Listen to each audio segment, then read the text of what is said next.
L'exposition Jean-Jacques Karff est présentée au musée Unterlinden du 18 mars au 19 juin 2017. Elle met à l'honneur un artiste de Colmar, né en 1770, qui s'est formé à Paris. Il a fait une partie de sa carrière à Colmar, mais l'essentiel de son activité, il l'a mené à Paris et Versailles, dans le domaine du portrait dessiné et de la miniature. Alors Jean-Jacques Karff est un projet d'exposition qui est, envisagé par le musée depuis presque une décennie, mais il est concrétisé avec le nouvel Unterlinden. L'exposition est aussi le résultat d'une longue recherche scientifique. Il fallait tout d'abord retrouver les œuvres de Karff. Ça, c'est peut-être c'est l'ambition de ce projet. Un de ses grands objectifs consiste à constituer le corpus de cet artiste, c'est-à-dire de montrer son œuvre dans toute sa diversité.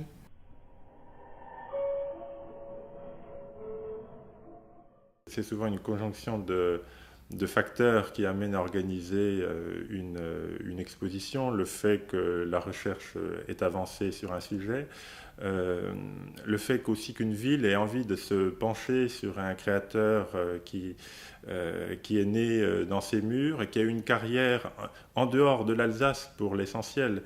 C'est-à-dire que Karff est connu d'abord à Colmar comme le créateur de l'école de dessin, comme la personne qui a sauvegardé le patrimoine.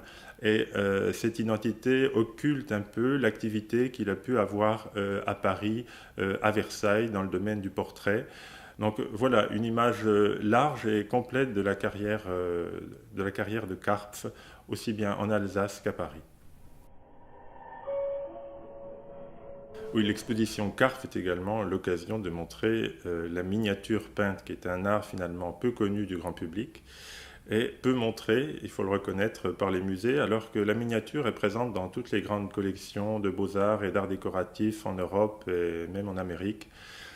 C'est donc l'occasion de faire connaître aux visiteurs un art raffiné mais rare, dont on a du mal à se représenter l'usage social aujourd'hui. La miniature, c'est d'abord avant tout l'art de l'absence, c'est-à-dire de la consolation de l'absence, de l'être aimé, de l'être cher.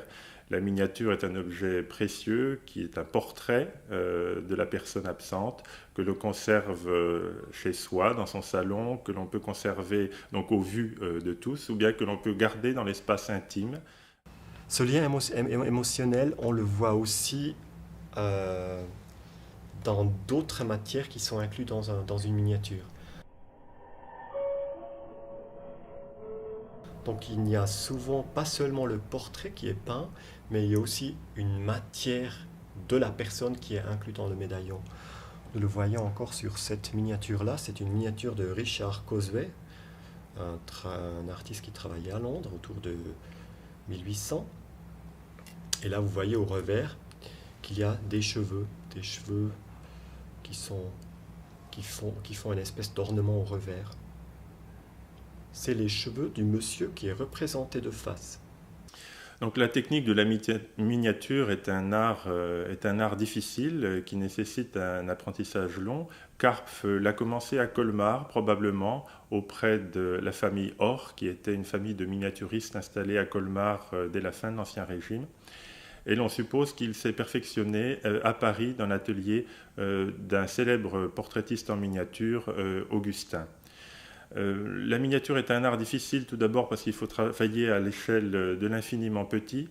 L'artiste s'aide de procédés optiques, de loupes qui permettent de travailler à une échelle qui est difficilement accessible à l'œil nu sur une longue période de temps. Je dirais que sa particularité par rapport à Isabelle, par rapport à Augustin, c'est le fait qu'il ait travaillé exclusivement en grisaille.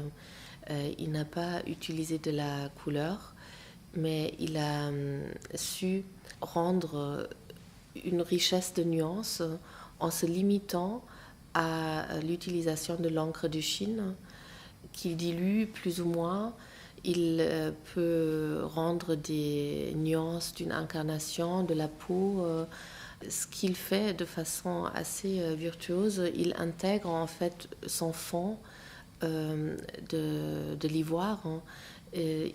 L'ivoire devient en quelque sorte un élément constitutif de son image, parce que c'est l'ivoire, la couleur de l'ivoire, qui sert de base à la couleur de la peau des personnes représentées. Vous avez ici une boîte ronde dont le couvercle est orné d'une miniature. Les miniatures étaient souvent montées sur des boîtes. Et le portrait de cette femme qui n'est pas identifiée, vous le voyez, est d'une élégance et d'un raffinement remarquable.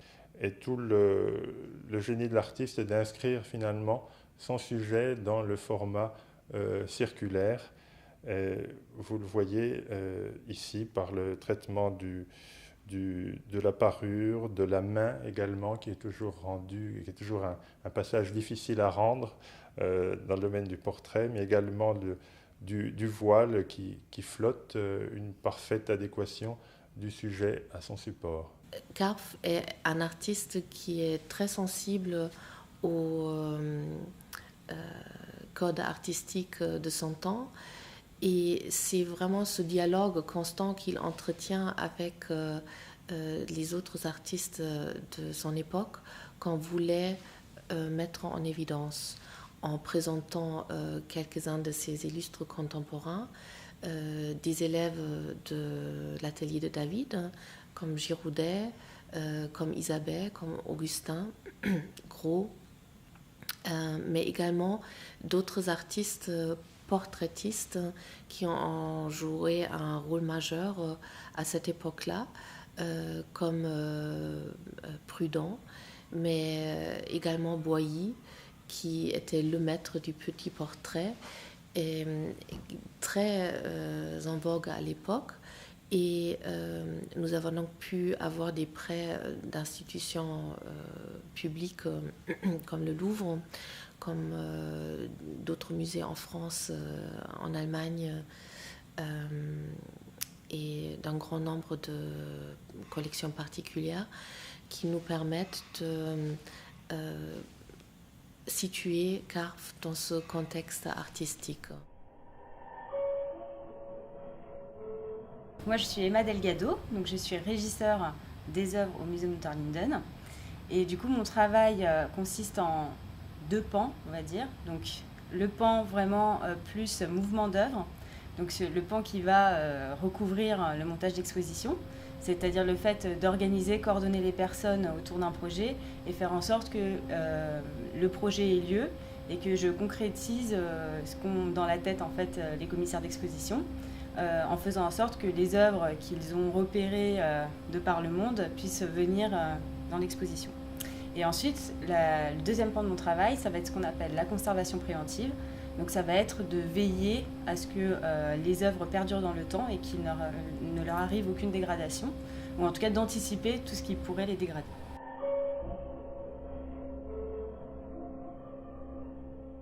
L'exposition va regrouper en fait environ 220 œuvres, donc c'est énorme. L'exposition qu'on avait avant, par exemple, c'était la moitié. Mais comme ce sont des petits objets, du coup, c'est plus concentré. Et ensuite, le nombre de prêteurs se situe autour d'une 60aine. Je viens de manière sporadique pour les montages, notamment les montages d'exposition et pour la gestion du cabinet d'art graphique. Et pour l'exposition de Karpf, le but de ma mission est de préparer tous les documents graphiques en amont de l'exposition, c'est-à-dire à partir de la liste d'œuvres que Emma, la régisseuse, me confie. Je récupère toutes les œuvres et j'établis un constat d'état pour savoir dans quel état de conservation il se trouve actuellement. J'effectue quelques petites interventions de restauration qui sont souvent des réparations de déchirures, des petites mises à plat localisées et la préparation pour la mise en passe-partout et l'encadrement.